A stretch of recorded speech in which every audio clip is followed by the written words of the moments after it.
Face à le chiffre ce matin, il y a Jean-Marc Daniel. Messieurs, vous avez écouté avec attention l'audition de Kevin Warsh sur le chemin de la Fed. Est-ce que c'est l'homme providentiel? Est-ce que c'est l'homme qui va pouvoir remplir les missions de la Réserve fédérale? Emmanuel? Il avait une mission difficile, qui était d'essayer de tenir une ligne de crête, à la fois pour ne pas effrayer, mais pour ne pas ennuyer non plus.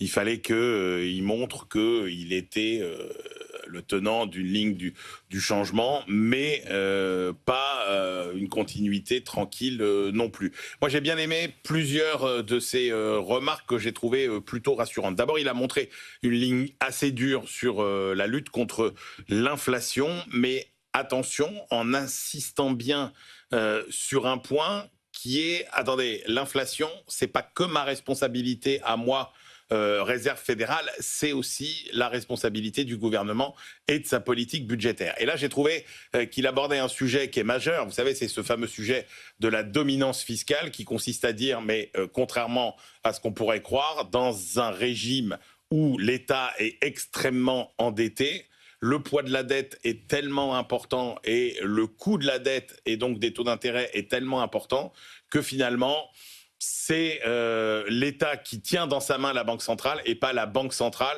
qui tient dans sa main l'État. Donc cette balle renvoyée dans le camp du gouvernement, je l'ai trouvée assez intéressante.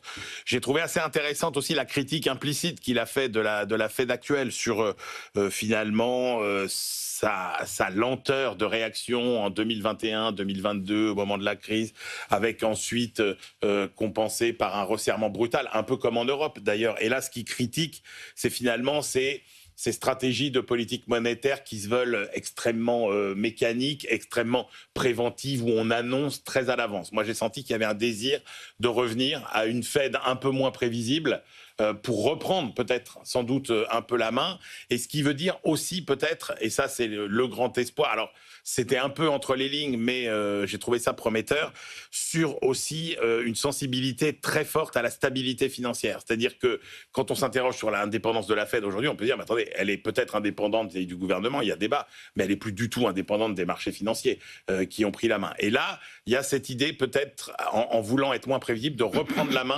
sur les marchés financiers. Et ça m'a plutôt paru aussi positif. Donc, une prestation plutôt habile et prometteuse. Jean-Marc Daniel, vous en avez pensé quoi?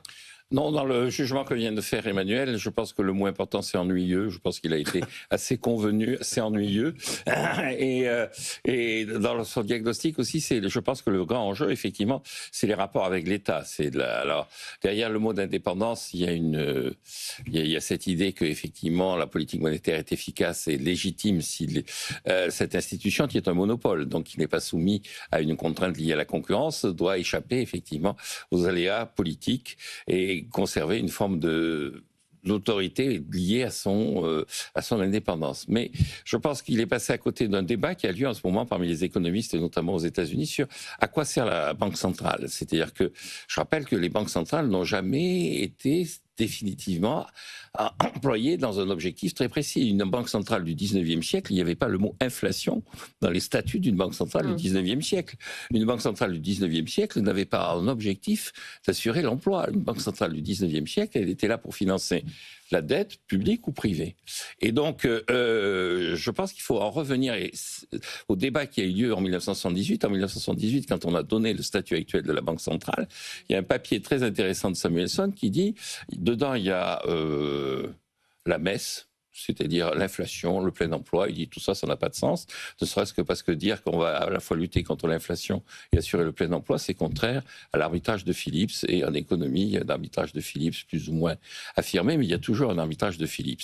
Et donc, le véritable enjeu, c'est le point 3 qui est donné au statut actuel, c'est faire en sorte qu'il y ait des taux d'intérêt les plus bas d'ici 2000 pour permettre à l'État de s'endetter sans qu'il y ait des conséquences négatives sur le futur avec des taux d'intérêt très élevés.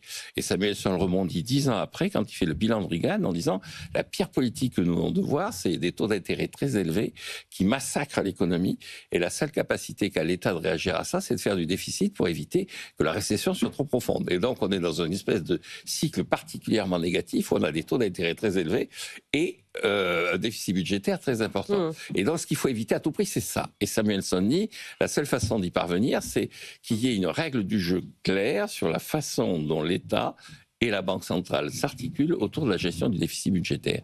Et je pense que maintenant, dans la situation dans laquelle on est, vu l'état de déficit budgétaire aux États-Unis, le véritable enjeu, c'est de dire je serai indépendant, c'est-à-dire je ne laisserai pas financer tout, n'importe quoi, mais d'un autre côté, je ne vais pas assassiner l'économie américaine avec des taux d'intérêt très élevés et avec une dette publique dont la charge d'intérêt devient ingérable. Il faut juste Très rappeler, vite, le mot de la fin. rappeler Jean-Marc, qu'effectivement, ces choix qui paraissent des choix théoriques, etc., sont en fait très ancrés dans une réalité économique de leur époque. Et il faut rappeler que la Fed des années 70, c'est une Fed, la Fed d'Arthur Burns, qui a cédé finalement au pouvoir politique, qui a cédé à Nixon et qui a laissé filer l'inflation et qui ne s'est pas battu contre l'inflation. D'où sans doute cette hypersensibilité à vouloir maintenir l'inflation. Je vous cite Arthur Burns qui a reconnu plus tard que la Fed avait échoué à faire ce qu'elle aurait dû faire. Merci, messieurs.